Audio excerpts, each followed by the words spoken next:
शासनपति शरमन भगवान महावीर स्वामी की।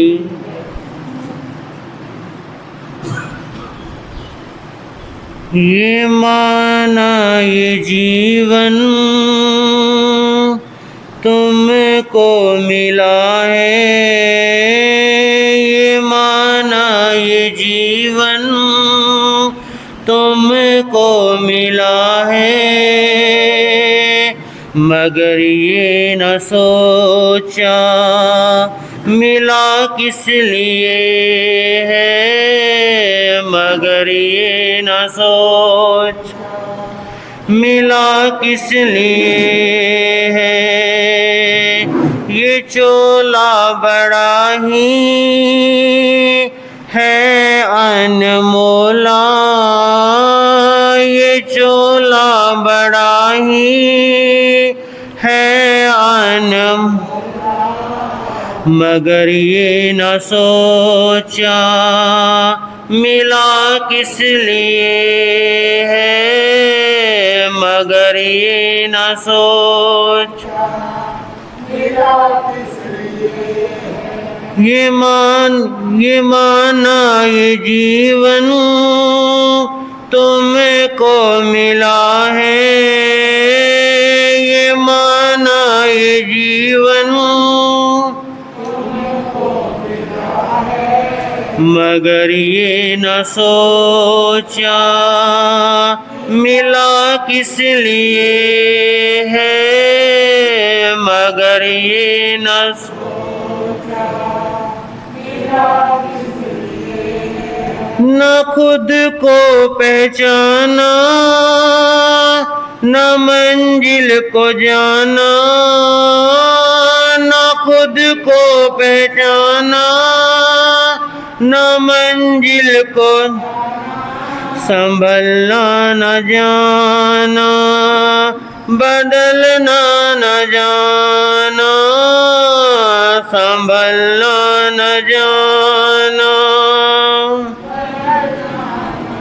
न खुद को पहचाना मंजिल को जाना, न खुद को पहचाना। ये मौका सुनहरी तुझको मिला है, ये मौका सुनहरी तुझको न सोचा ये मौका, न सोचा ये मौका मिला किस लिए है, न सोचा ये मौका मिला किस लिए है, मगर ये न सोचा मिला किस लिए है, मगर ये न सोचा मिला किस लिए। घर को संवारा घर को सजाया, घर को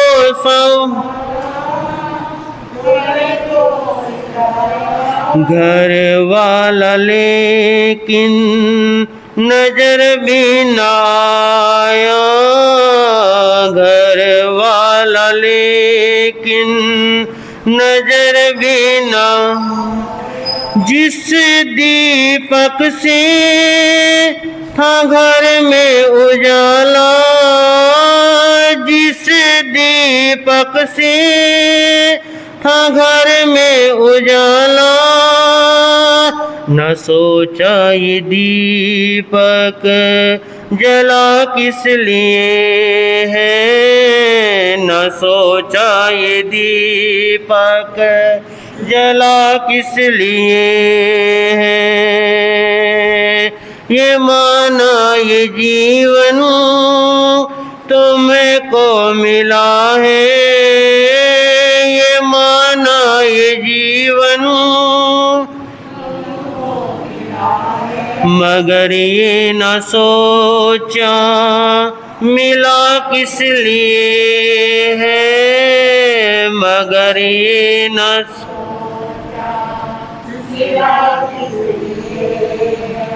दौलत भी पाई शोहरत भी पाई दौलत भी मगर जिंदगी की कीमत गवाई मगर जिंदगी की जिंदगी का सामान सारा लुटाया जिंदगी का सामान सारा लुटाया न सोचा ये इंतजाम किया किस लिए है न सोचा ये इंतजाम किया किस लिए है ये मौका सुनहरी यूं ही गवाया ये मौका सुनहरी तो अब किसका शिकवा गिला किस लिए है तो अब किसका शिकवा गिला किस लिए है ये माना ये जीवन तुमको मिला है ये माना ये जीवन मगर ये न सोचा मिला किस लिए है मगर ये न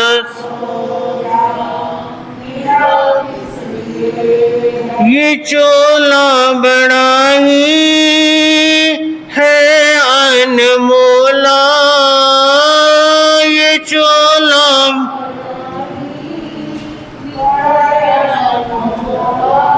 मगर ये न सोचा मिला किस लिए है मगर ये न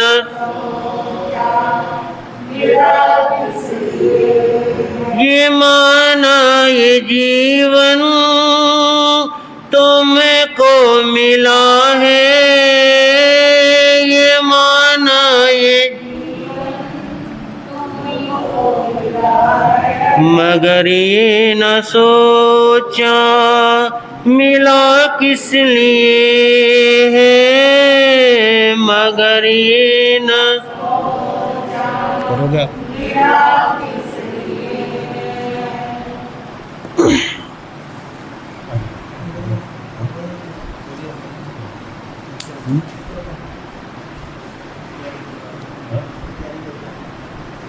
जी हाथ जोड़े गुरानु मेरी वंदना जी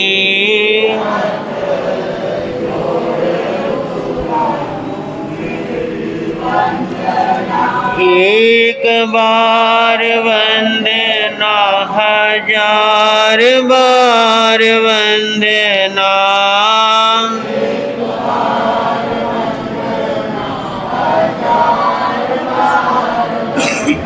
लाख बार वंदना करोड़ बार वंदना लाख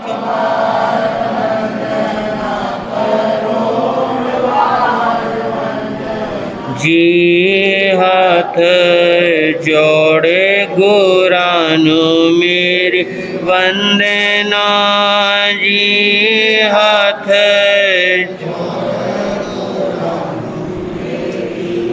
डगमग डोले नैया मेरी डगमग डोले मुझको है सतगुरु तेरी मुझको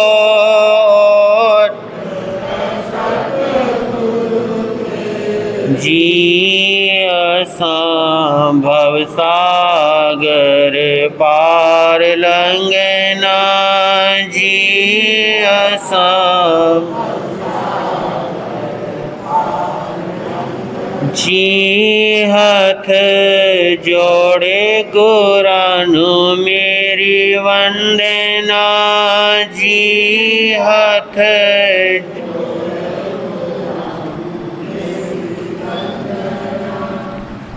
शासनपति शरमन भगवान महावीर स्वामी के चरणों में मेरा कोटि से वंदन। मंच पर विराजमान धर्म प्रभावक पूज्य गुरुदेव श्री अचल मुनि जी महाराज एवं पूज्य गुरुदेव डॉक्टर श्री भरत मुनि जी महाराज जी के पावन चरण कमलों में मेरा कोटि कोटि वंदन नमन। उपस्थित धर्म प्रेमी बंधुओं, माताओं एवं बहनों, हम आपके सामने चर्चा कर रहे हैं मन के विषय में। तो बंधुओं, कहते हैं आत्मा और इंद्रियों का माध्यम है मन। आत्मा और इंद्रियों का माध्यम है मन है। कहते हैं बंधुओं, आपको पैसे से जितना प्यार है उतना प्रभु से नहीं। आपको जितना पैसों से प्यार है उतना प्रभु से नहीं। और जिस दिन आपको प्रभु से प्यार हो गया फिर ये मन भटक नहीं सकता, गलत राह पर नहीं चल सकता। तो बनो इसीलिए कहा है जिसने अपने मन को जीत लिया, जिसने अपने मन को जीत लिया समझो वो बादशाहों का बादशाह हो गया। जिसने अपने मन को जीत लिया समझो वो बादशाहों का बादशाह हो गया। तो बनो उसी चर्चा को आगे बढ़ाते हुए ज्ञानी महापुरुष फरमाते हैं, कहते हैं मन टिकता है, मन को टिकाना इम्पॉसिबल नहीं है। मन को टिकाना इम्पॉसिबल नहीं है, असंभव नहीं है। वो तो स्वयं कहता है आई एम पॉसिबल। मन काबू होता है अगर आप उसे काबू, हाँ जी मेरे बंधुओं, मन काबू हो सकता है यदि आप उसे काबू करना चाहो। तो बंधुओं सच सच बताओ, जब आप लोग जब नोट गिनते हो तब ये मन कहीं आपका, हाँ जी मेरे बंधुओं, जब आप लोग नोट गिनते हो तब ये मन कहीं भटकता है। जब बहनें अपना ज्वेलरी बॉक्स खोल कर बैठती हैं तब उनका मन कहीं डामाडोल, हाँ जी बहनों, तब मन डामाडोल होता है। तो बंधुओं, तो माला फेरते हुए प्रभु की भक्ति करते हुए नींद क्यों आती है? ये मन डामाडोल क्यों होता है, इधर उधर क्यों भागता है? क्योंकि अभी हमें भक्ति में वो रस नहीं आया, वो विश्वास नहीं आया। और जिस दिन आपको विश्वास आ गया उस दिन आपका ये मन भटक नहीं सकता और गलत राह पर नहीं चल सकता। तो बंधुओं, हमारा ये मन और आत्मा के बीच माध्यम का काम करता है। इसे आप यूं समझिए जैसे एक फैक्ट्री है। क्या है मेरे बंधुओं? जैसे एक फैक्ट्री है, उसमें मालिक हैं, मुनीम हैं और कर्मचारी हैं। मालिक है, मुनीम है और कर्मचारी हैं। तो बनो ऐसे ही जो हमारी ये आत्मा है, ये क्या है? मालिक है। हमारी ये आत्मा क्या है? हमारी ये आत्मा मालिक है और मन मुनीम है। मन क्या है? मन मुनीम है और जो इंद्रियां हैं वो नौकर चाकर हैं। जो इंद्रियां हैं वो क्या है? वो नौकर चाकर हैं तो बंधुओं मुनीम जो भी बोली लगाता है उसका लाभ हानि किसको होता है? लाभ हानि मालिक को होता है। अगर मालिक सावधान है तो मुनीम को हानि से लाभ की ओर,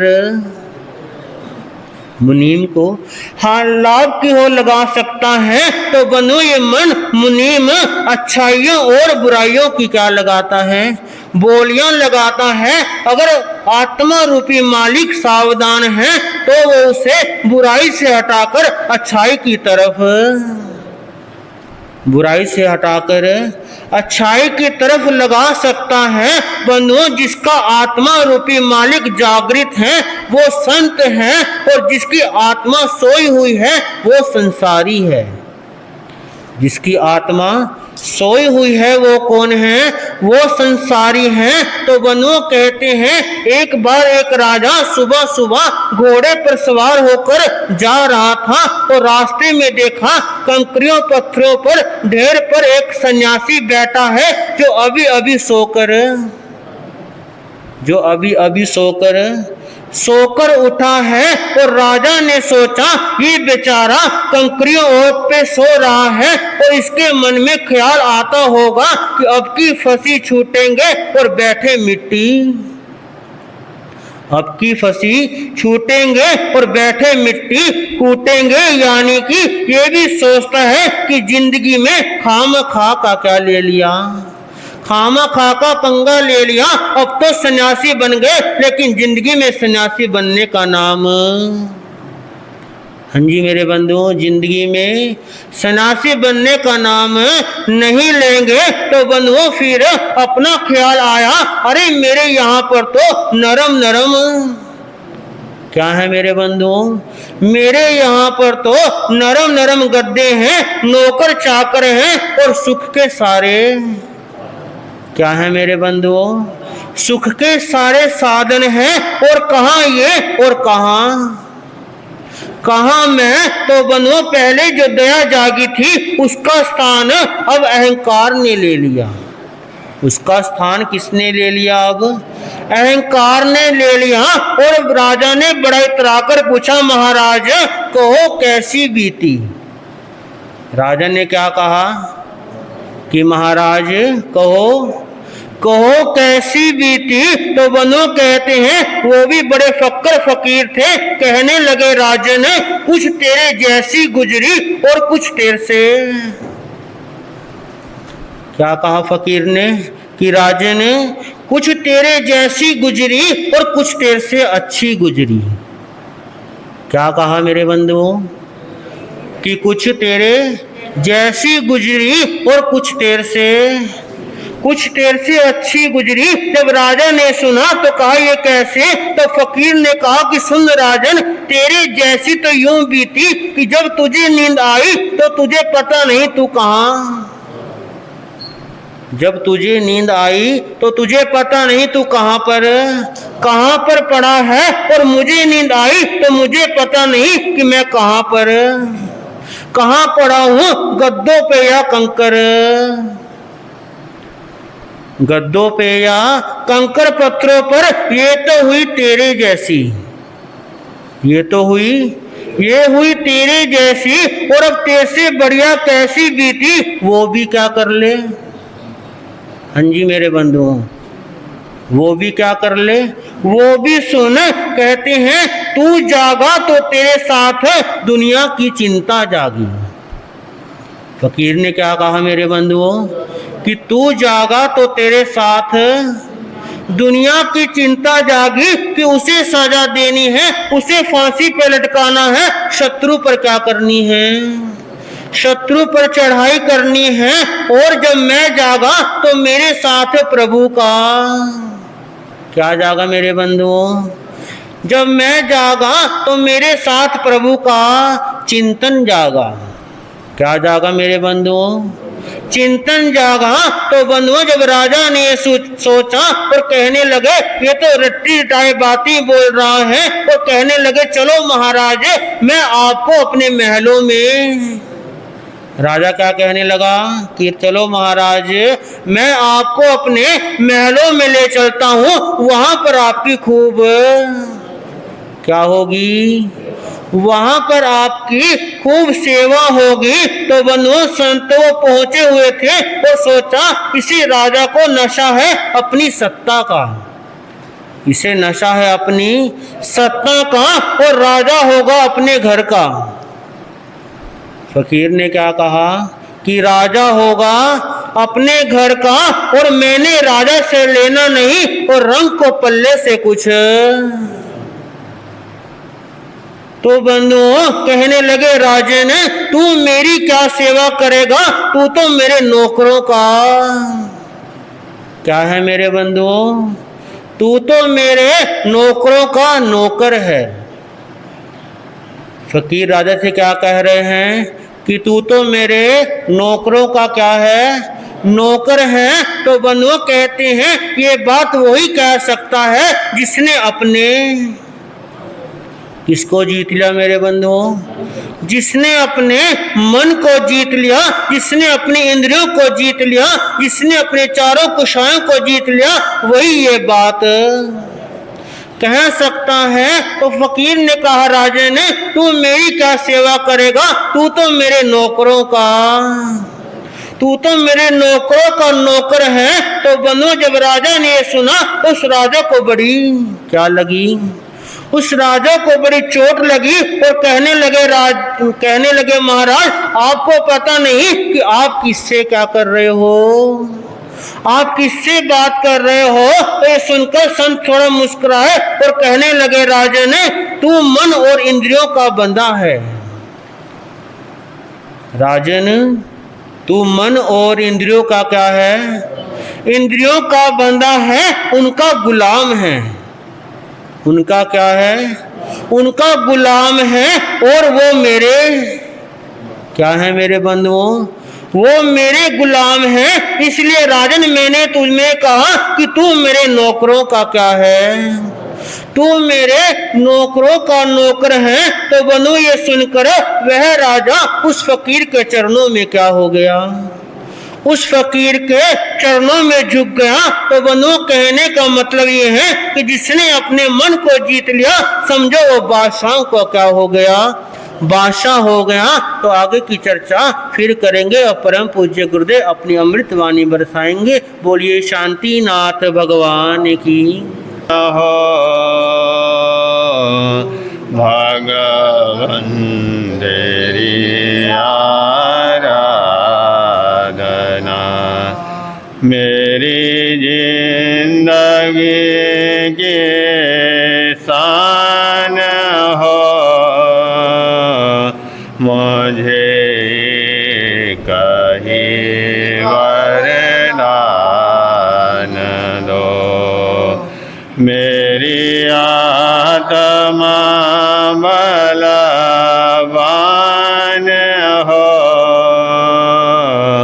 मुझे कहीं वरदान दो, मेरी आत्मा बलवान हो, भगवन तेरी आराधना। मुझे सुख की परवाह नहीं, दुख में भी निकले आहा नहीं, मुझे सुख की परवाह नहीं, दुख में भी निकले आहा नहीं, बस एक तेरा ध्यान होठों पे तेरा नाम हो, बस एक तेरा ध्यान हो, होठों पे तेरा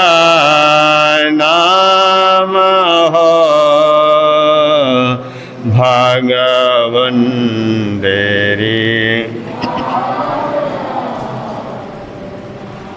पथ में हजारों विघ्न भी आए डिगाने जो अगर पथ में हजारों विघ्न भी आए डिगाने जो अगर चाहे सामने शैतान हो मेरे प्राण भी कुर्बान हो चाहे सामने शैतान हो मेरे प्राण भी कुर्बान हो भगवन तेरी आरा दौलत रहे आना रहे खुशियाँ हो चाहे गम रहे दौलत रहे आना रहे खुशियाँ हो चाहे गम रहे चाहे आंधिया तूफान हो विचलित न मेरा ध्यान हो चाहे आंधिया तूफान हो विचलित न मेरा ध्यान हो भगवन तेरी आराधना भगवन तेरी आराधना।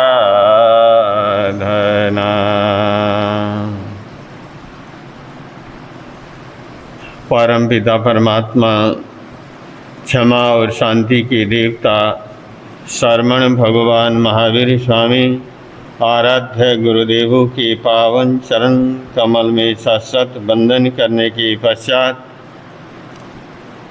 उपस्थित धर्मानुरागी भाइयों माताओं एवं बहनों, आप लोगों के समक्ष चातुर्मास कल्प के उपलक्ष्य में घर की चर्चा चल रही है। हम अपने घर को राम का घर बनाना चाहते हैं। कोई ऐसे भाई और बहन नहीं मिलेंगे कि जो अपने घर को रावण का घर बनाना चाहेगा।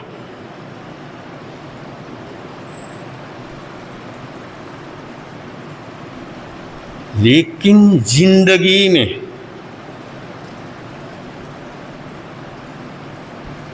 राम बनना कोई नहीं चाहते, लेकिन आज दुनिया में इंसान रावण बनना चाहते।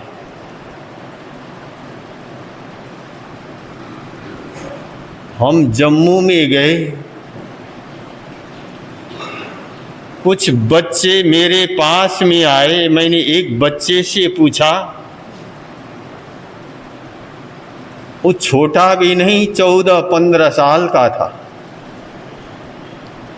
उस बच्चे से मैंने पूछा कि बच्चे ये बतलाओ, तुम राम बनना चाहते हो या रावण? वो कहता, गुरुदेव मैं तो रावण बनना चाहता। वो कहने लगा मैं रावण बनने चाहता हूं। मैंने कहा अरे तू रावण बनना क्यों चाहता है? कहने लगा रावण के पास सोने की लंका थी। रावण के पास सोने की लंका थी, लेकिन राम के पास में नहीं थी।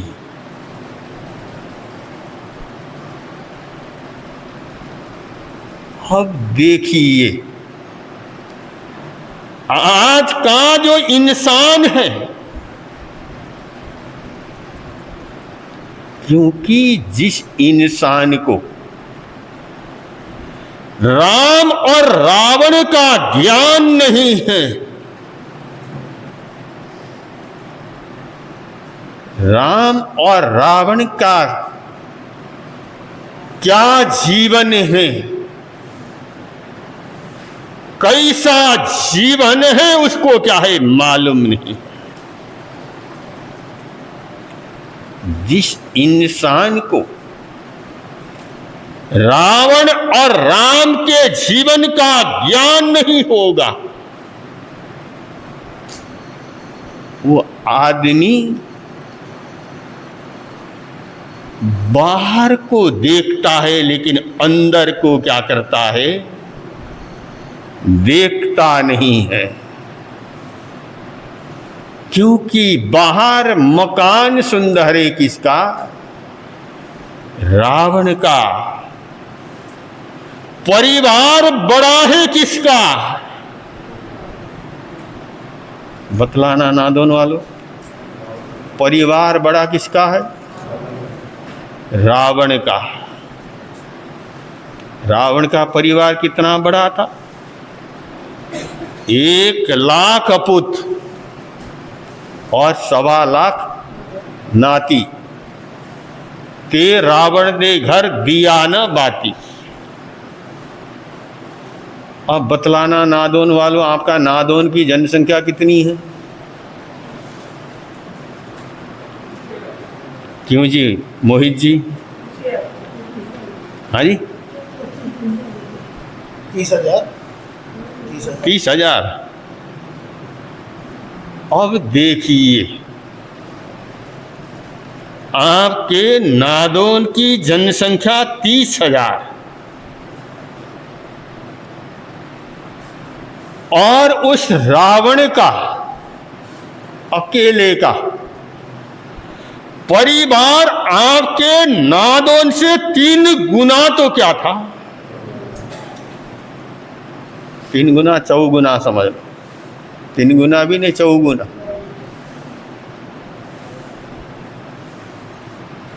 और इतना बड़ा उस रावण का परिवार था, लेकिन राम का परिवार छोटा था। अब जो इंसान है वो कहता है कि रावण का घर क्या था? सुंदर था। रावण का घर राम से भी क्या था? सुंदर था। और आदमी अपने घर को बाहर से सुंदर दिखाना चाहता। इंसान अपने घर को बाहर से सुंदर और अच्छा दिखाना चाहता है, लेकिन सुंदर दिखाना चाहता है, सुखी जीवन जीना नहीं चाहता है।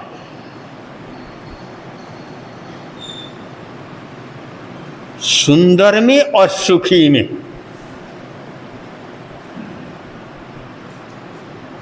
बाहर से घर सुंदर हो, बाहर से घर बढ़िया हो,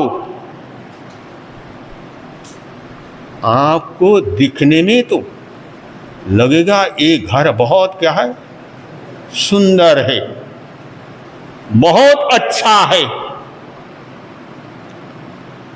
लेकिन बाहर से सुंदर होने पर भी वो घर मन में शांति नहीं है, परिवार में शांति नहीं है। वो सुंदर होने से क्या मिला उस इंसान, घर अच्छा होने से उस व्यक्ति को क्या मिलेगा?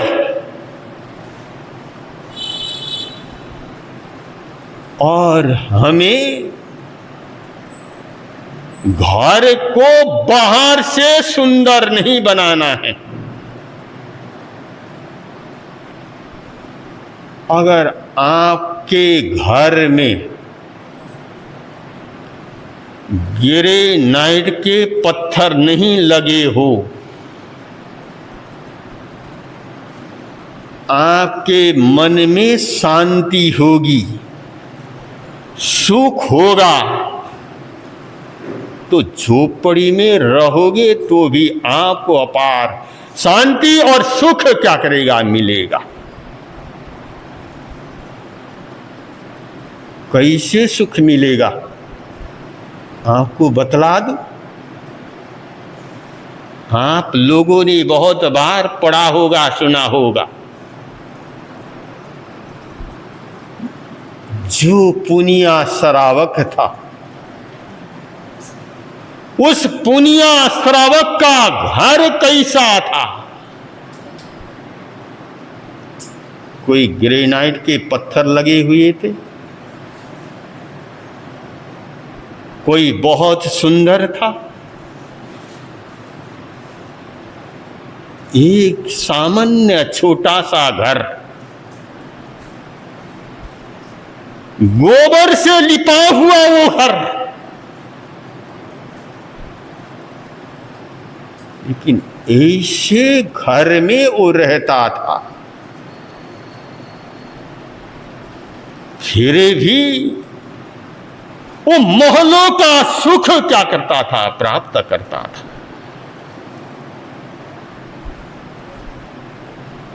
महलों में जो सुख नहीं मिलता था, उसको उस घर में सुख मिलता था।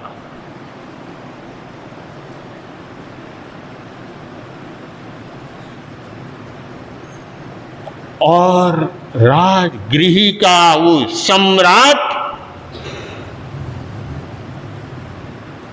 श्रेणिक भी उस पुनिया के झोपड़ी में जाकर के जमीन में क्या कर जाता है, बैठ जाता है। राजा को बिठाने के लिए कोई कुर्सी नहीं थी, फिर भी राजा भी उस पुनिया के घर में जाता था तो वहां पर अपार शांति का वो अनुभव क्या है करता था।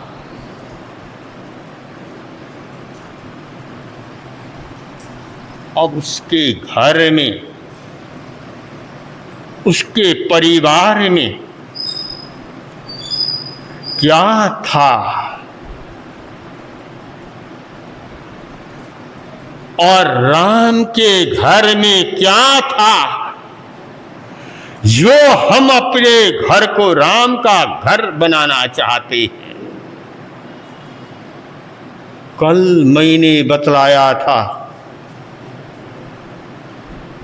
कि आप कहीं घूमने के लिए बाहर चले गए,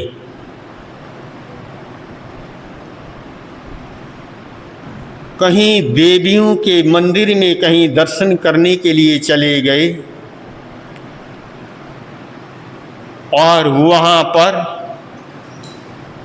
सरकारी रेस्ट हाउस है, उस सरकारी रेस्ट हाउस में आप रुके और रुकने के बाद वहां पर आप कितने दिन रुकोगे, एक रात रुकोगे और ज़्यादा रुके तो 2 रात रुकोगे।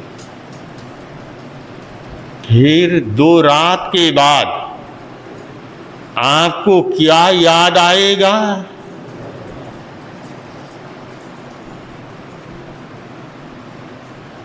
जैसे छोटे बच्चों को मां की याद आती है। अगर मां कहीं चली जाए, अगर 1-2 घंटा लेट हो जाए, अगर छोटा बच्चा सो रहा हो, अगर वो जाग जाए तो क्या चिल्लाएगा? दादा दादी भी जाएंगे, बेटे तू मत रो। लेकिन वो कहेगा माँ माँ।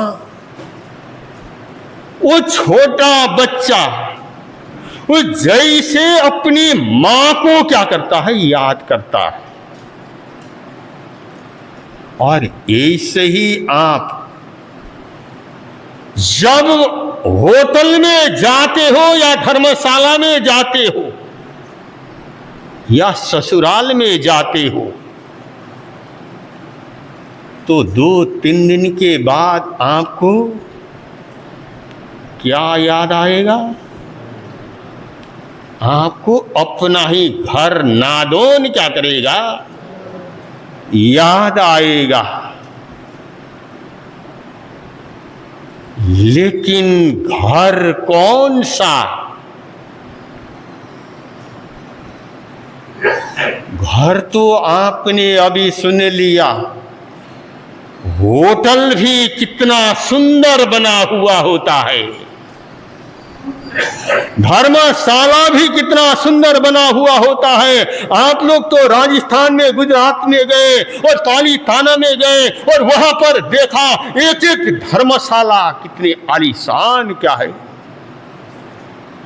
बनी हुई।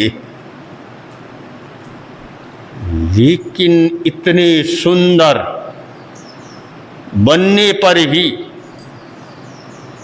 आप वहां पर 1-2 रात क्या करोगे? रहोगे। फिर तो आप चाहे देश के किसी भी कोने में चले जाएं, कहीं भी जाएं, लेकिन 2-4 दिन के बाद आपको अपना घर ही क्या करेगा? याद आएगा। लेकिन हमें अपने घर को सजाना है। किससे? ग्रेनाइट के पत्थर से नहीं, संगमरमर के पत्थर से नहीं।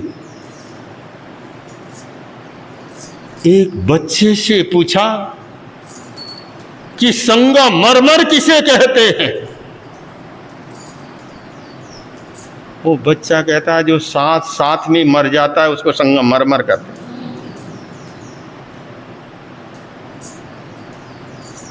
अब क्योंकि संगमरमर के घर पत्थर हमने घर में लगा लिए, और जब संगमरमर के पत्थर में कहीं पानी पड़ गया और कहीं पैर फिसल गई तो इंसान वहीं पर क्या कर जाता? वो पत्थर के साथ ही मर जाता। कहीं गिर गया, कहीं हड्डी टूट गई और कहीं किसी के प्राण क्या कर गए।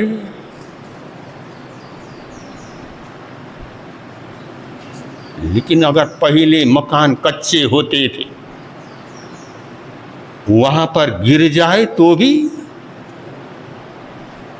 चोट नहीं लगती थी, आदमी का बचाव हो जाता था। अब हमने घर को तो बहुत सुंदर बना लिया, घर को तो हमने बहुत सजा लिया, हम कई घरों में गोचरी के लिए जाते हैं, कहीं पर किसी हीरो या हीरोइन के फोटो क्या है लगे हुए होते, कहीं पर क्रिकेट खिलाड़ियों के फोटो लगे हुए होते हैं। हम घर वालों से पूछते हैं ये यहाँ किस लिए लगाए हुए हैं? अब बतलाना ना दोनों वालों,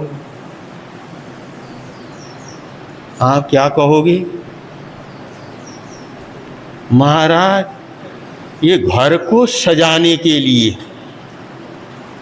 घर को सुंदर बनाने के लिए, और हम अपने घर को सुंदर बनाने के लिए पता नहीं क्या क्या चीज से हम घर को सुंदर दिखाना चाहते हैं, लेकिन हमें अपने घर को सुंदर बनाने के लिए इन बाहर की चीजों से नहीं, बाहर की वस्तुओं से नहीं, तुम अपने घर को सजाओ, अपने घर को सुंदर बनाओ। किससे? उन 6 गुलदस्तों से। किससे? 6 गुलदस्तों से, उन 6 फूलों से। अगर आपने अपने घर को 6 गुलदस्ते से सजाओगे, फिर आपको किसी भी चीज से सजाने की आवश्यकता नहीं। फिर तो आपको घर में जाता ही आपका घर घर न हो करके आपका घर मंदिर बन जाएगा। घर मंदिर कैसे बनेगा?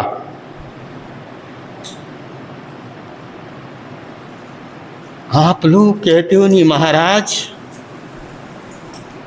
जब हम धर्म स्थान में आते हैं या जब हम मंदिरों में जाते हैं, वहां पर हमें बड़ी शांति मिलती है, बड़ी सुकून मिलती है, हमारा मन बड़ा अच्छा लगता है, और वहां पर बैठने का और पाठ करने में, ध्यान करने में, भगवान का नाम लेने में बड़ा अच्छा क्या करता है, हमको मन लगता है। ऐसा कहते हो ना? ऐसा क्यों होता है? क्योंकि धर्म स्थान में जाने वाला हर इंसान वहां पर अच्छे भावों को, अच्छे विचारों को, अच्छी सोच को लेकर के क्या करेगा? धर्म स्थान में जाएगा। वहां जाकर के प्रभु की प्रार्थना करेगा, वहां जाकर के सामायिक करेगा, वहां जाकर के माला फेरेगा, तो वो माला फेरते, धर्म ध्यान करते करते वो स्थान भी पवित्र क्या कर जाता है। जब स्थान जब पवित्र बन जाता है, वहां पर आप जाओगे, आपको वहां पर अपार शांति क्या करेगी? मिलेगी। हमने तो प्रत्यक्ष में क्या किया, देखा। जैन नगर मेरठ में उत्तर भारतीय प्रवर्तक पूज्य गुरुदेव श्री शांति स्वरूप जी महाराज साहब जब वहां पर विचरण, वहां पर थानापति थी, जब वहां पर रहते थे, उनका रोज का ये नियम था, सवेरे 2:30 बजे से लेकर के 9 बजे तक ध्यान में रहना और 9 से 11 बजे तक उनका खुला होता था और फिर 11 से लेकर के 3 बजे तक उनका मौन होता था और शनिवार को वो पूरा मौन रखते थे। जब उनका मौन खुलता था, उनका रूम लोगों से क्या हुआ था, भरा हुआ होता था। लोग रोज आते थे और जिस दिन गुरुदेव का मौन होता था और उस दिन भी वो रूम हमेशा सुबह से लेकर शाम तक भरा रहता। हम उन लोगों से पूछते, भाई आज तो गुरुदेव बोलने वाले नहीं है, उनका तो मौन है,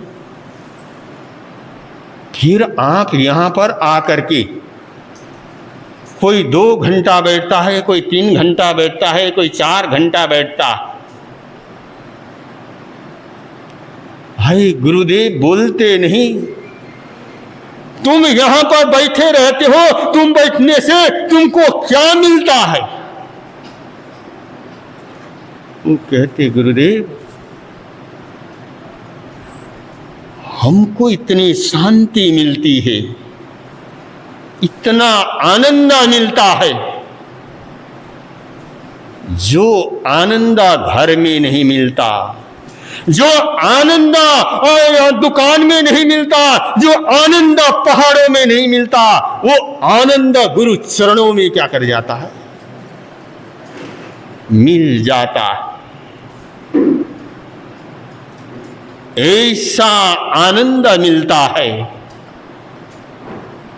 यहां से उठ करके जाने के भाव मन में क्या करते नहीं आते। ऐसी पवित्रता, ऐसा स्थान कब बनता है? जब कोई इंसान साधक जब साधना करता है, वो साधना से, वो मंदिर है, वो धर्म स्थान है, वो पवित्र क्या कर जाते हैं, बन जाते हैं। जब वो स्थान पवित्र बन जाते हैं, वहां पर कितना भी क्रोधी इंसान होगा, वहां जाएगा तो उसको अपार शांति मिलेगी, अपार सुख मिलेगा। वहां जाएगा तो सारी दुनिया को भूल जाएगा, सब कुछ भूल जाएगा। कैसे भूल जाता है? आपने सुना है ना, जो तीर्थंकर, जो परमात्मा है, तीर्थंकर परमात्मा के समो शरण में, वहीं पर शेर है, वहीं पर बकरी है, वहीं पर गाय है, लेकिन शेर क्रूर है, शेर हिंसक है, लेकिन जानवर को देखते ही क्या कर देगा, वो मारेगा। लेकिन तीर्थंकर परमात्मा के पास जब चला जाएगा वो शेर भी, उसके मारने के भाव, उसके हिंसा के भाव वहां पर समाप्त हो जाएंगे।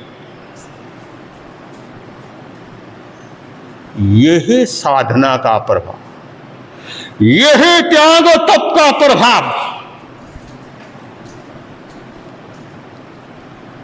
इसलिए हमें अपने घर को सजाना है, किससे? 6 गुलदस्तों से। कौन से हैं 6 गुलदस्ते? श्रद्धा और विश्वास, प्यार और स्नेह, शांति और सहनशीलता। अगर आपने अपने घर को ये 6 गुलदस्तों से अपने घर को आपने सजा लिया तो समझ लो फिर आपको किसी भी चीज से सजाने की आवश्यकता नहीं है। आज हम लोग जिससे घर सजाना चाहिए उसको तो हम भूल गए, और जिससे नहीं सजाना चाहिए और उनसे हम अपने घर को क्या कर रहे हैं? सजा रहे हैं। सजाना है किससे? श्रद्धा और विश्वास से। श्रद्धा क्या है? श्रद्धा किस पर होना है? श्रद्धा क्या होती है? ये आप आएंगे, सुनेंगे, समझेंगे और आगे बढ़ेंगे तो आपका घर वो राम का घर क्या करेगा? बनेगा। इसलिए आइए और सुनिए और अधिक न कहते हुए संकल्प हो हमारा इंसान हम बनेंगे। संकल्प हो हमारा इंसान हम इंसान बन गए तो भगवान भी बनेंगे। इंसान बन गए हम एक ही चमके हुए सितारे, लगते हैं कितने प्यारे, हंसते रहे हंसेंगे। लगते हैं कितने प्यारे, हंसेंगे। संकल्प हो हमारा इंसान हम बनेंगे।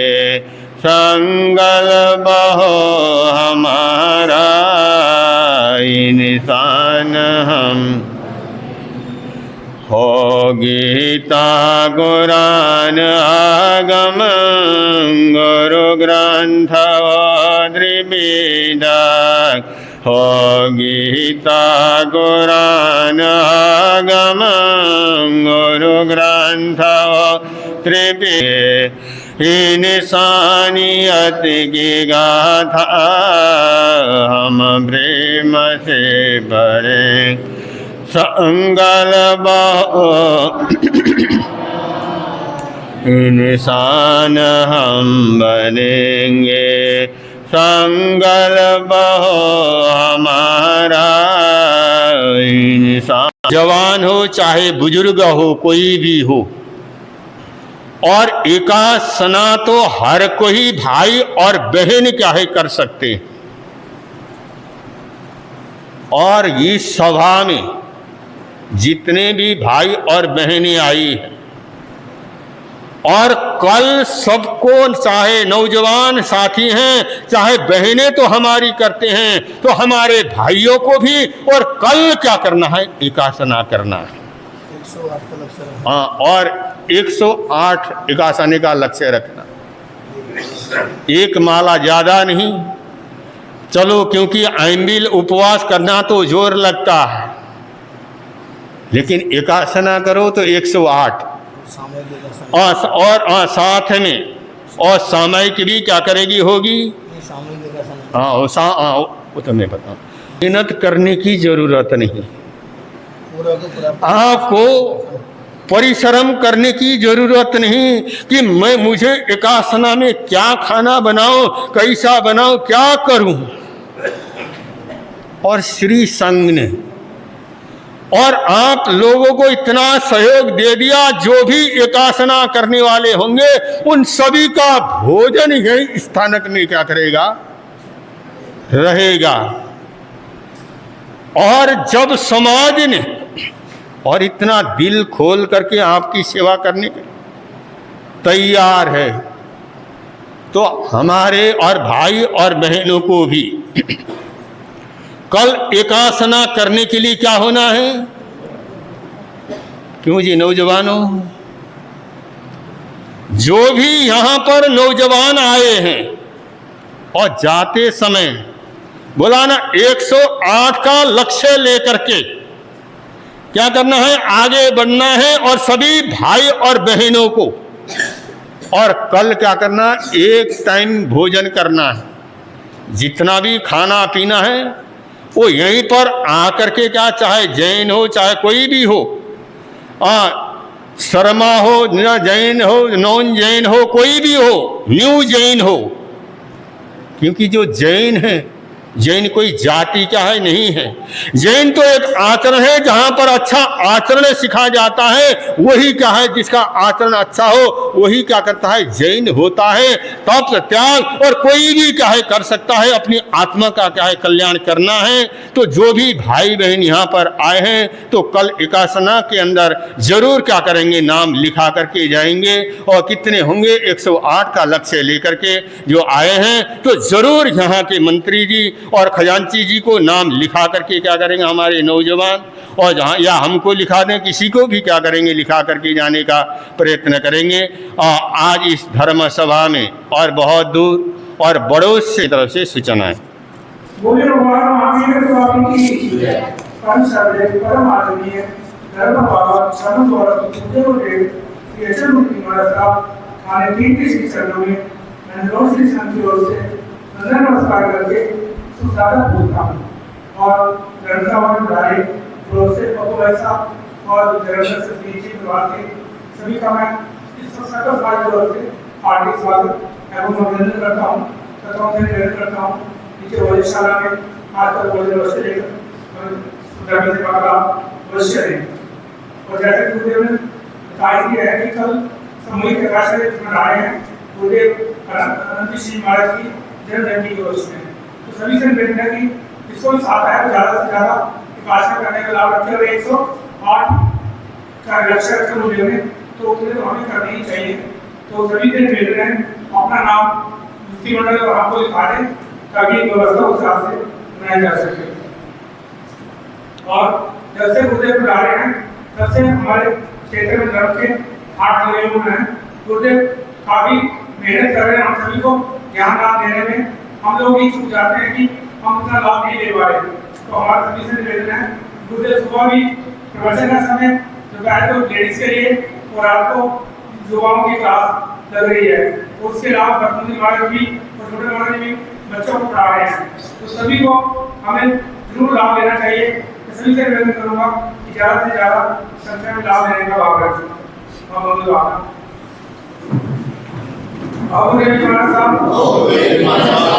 आपके ज्ञान दर्शन चरित्र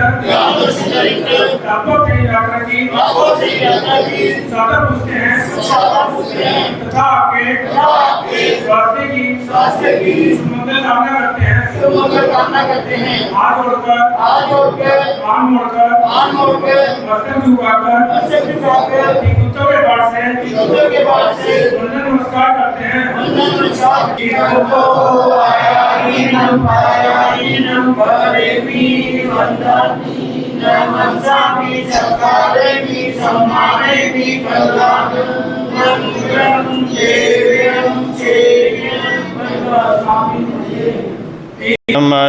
जगवती मेहंदियो संधि संधि करे लोई बद्धो गे मनोत्तरम।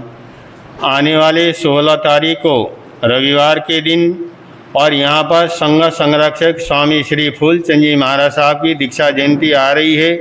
और उस दिन और यहाँ पर पचरंगा सजोड़ा जाप रहेगा।